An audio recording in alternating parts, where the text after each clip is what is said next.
Oi, gente, tudo bem? Tudo tranquilo? Professor Guilherme Correia de volta aqui na área para mais uma aula. Hoje é quarta-feira, hoje é dia de aula. Lembrando que no nosso canal tem aula toda segunda, quarta e sexta.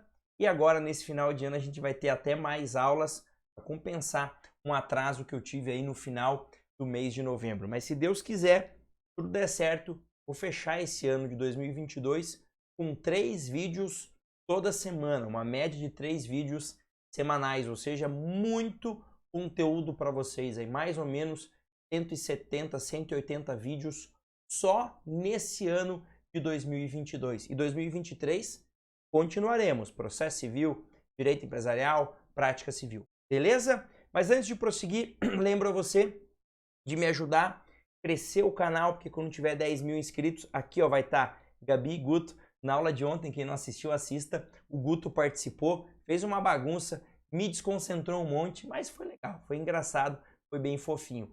Quando chegar em 10 mil, vai ter os dois, Gabi e Augusto. Então me ajuda lá, se inscreve, compartilha o conteúdo, manda isso aqui pra frente.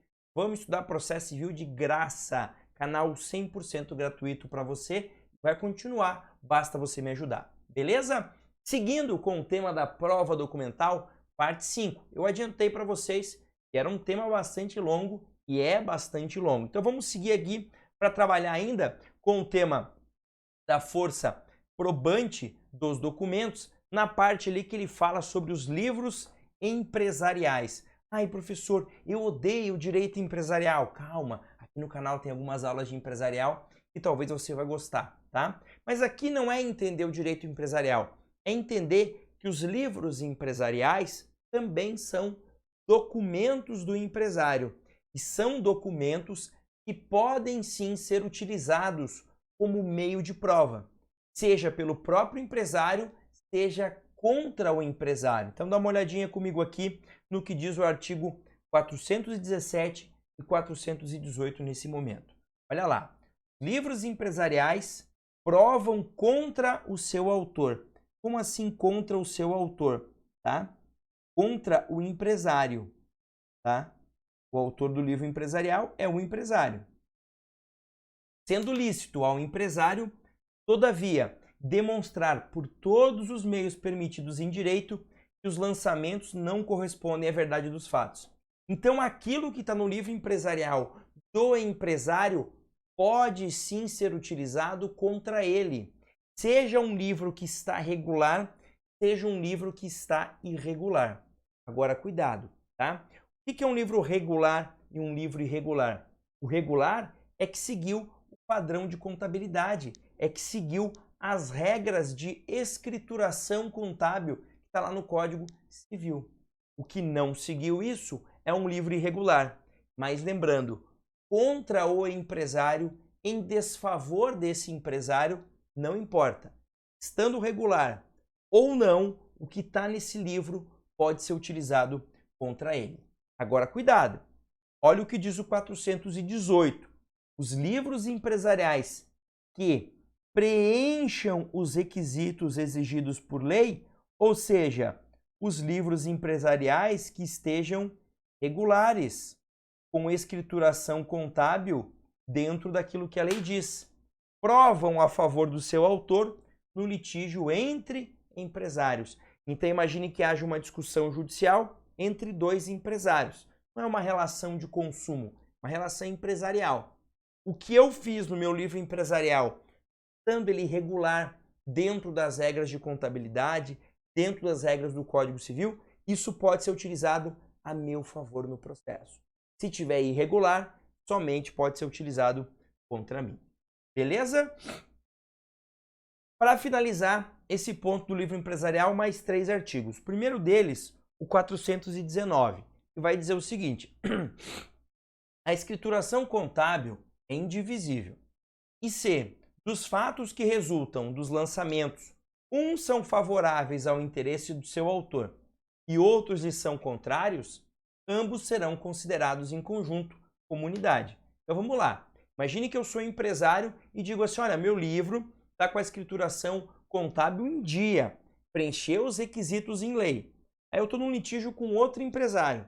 Aí eu mostro partes ali da escrituração contábil que me favorecem. E digo, olha, isso aqui prova em meu favor. Aí a outra parte vem e diz, não, mas um outro ponto aqui prova contra você. Ah, não, mas isso não deve ser considerado, porque isso está irregular. Não, pera lá um pouquinho. Ou vale tudo, ou não vale nada. A escrituração contábil é uma só. Se ela vai ser usada como prova, ela vai ser usada tanto naquilo que pode te favorecer, mas também como naquilo que pode te prejudicar, tá? E para finalizar, 2 artigos que vão tratar um pouquinho do sigilo empresarial. Por quê? Porque aquilo que eu faço na contabilidade da minha empresa, eu não sou obrigado a apresentar. Não há uma necessidade legal de apresentar, salvo nas hipóteses em que a lei expressamente determina. Olha aqui o diz o 420, tá? O juiz pode ordenar, a requerimento da parte, então não de ofício, né? A exibição integral dos livros empresariais e dos documentos do arquivo, na liquidação de sociedade, ou seja, quando a sociedade acabou, foi dissolvida, e agora a gente precisa liquidar, atribuir um valor a ela, vender e pagar o que sobrar, é isso, basicamente, tá? Na sucessão por morte de sócio, quando um dos sócios falece, ou em outras hipóteses, como determinar a lei, por exemplo, naqueles casos de fiscalização fazendária, né, fiscalização do fisco.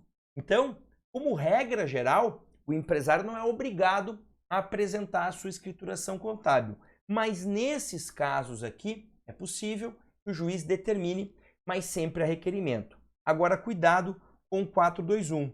O juiz pode, de ofício, ordenar a exibição parcial dos livros e dos documentos, extraindo-se deles a suma que interessar ao litígio, bem como reproduções autenticadas. Vejam, olha a diferença. Quando é a exibição integral dos livros, toda a escrituração contábil tem que ter requerimento e nas hipóteses previstas em lei, tá? Então, a apresentação, a exibição integral dos livros empresariais tem que ter requerimento e hipóteses previstas em lei. Exibição parcial não, pode ser de ofício e aí em qualquer situação, porque o juiz vai solicitar algumas partes da escrituração contábil justamente que vão ser úteis àquele processo ali. Aí ele vai especificar aquilo que ele quer. Então, lembrando, tá? Se for exibição parcial, pode ser de ofício e não precisa de autorização de nenhuma hipótese específica da lei. Se for integral, precisa ter requerimento e precisa estar em uma das hipóteses previstas na legislação, tá? Beleza? Era isso que eu queria trabalhar com vocês nessa parte 5. Na parte 6, a gente vai falar sobre o valor das reproduções, das cópias dentro de um processo judicial. Um grande abraço, bons estudos e até mais.